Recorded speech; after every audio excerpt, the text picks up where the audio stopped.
Back in 1942, I was a member of a good platoon. We were on maneuvers in Louisiana one night by the light of the moon. The captain told us to ford a river, that's how it all begun. We were knee-deep in the big muddy, the big fool said to push on. Well, the sergeant said, "Sir, are you sure this is the best way back to the base?"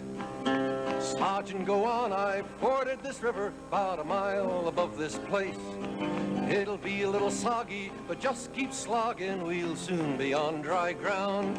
We were waist deep in the big muddy, the big fool said to push on.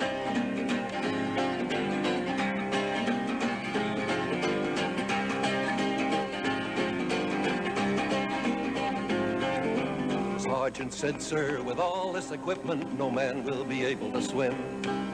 "Sergeant, don't be nervous, Nellie," the captain said to him. "All we need is a little determination. Men, follow me, I'll lead on." We were neck deep in the big muddy, the big fool said to push on.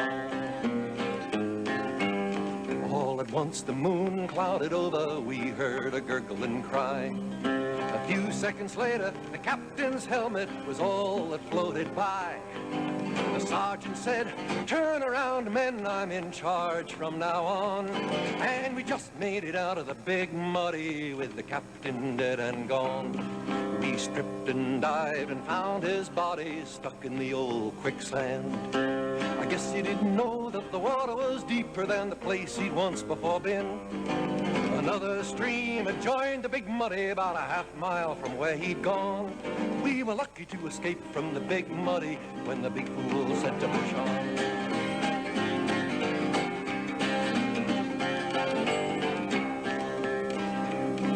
Well, I'm not going to point any moral, I'll leave that for yourself. Maybe you're still walking, you're still talking, you'd like to keep your health. But every time I read the paper, them old feelings come on. We're waist deep in the big muddy, the big fool says to push on. Waist deep in the big muddy, the big fool says to push on. Waist deep in the big muddy, the big fool says to push on. Waist deep, neck deep, soon even a tall man will be over his head. We're waist deep in the big muddy, the big fool says to push on.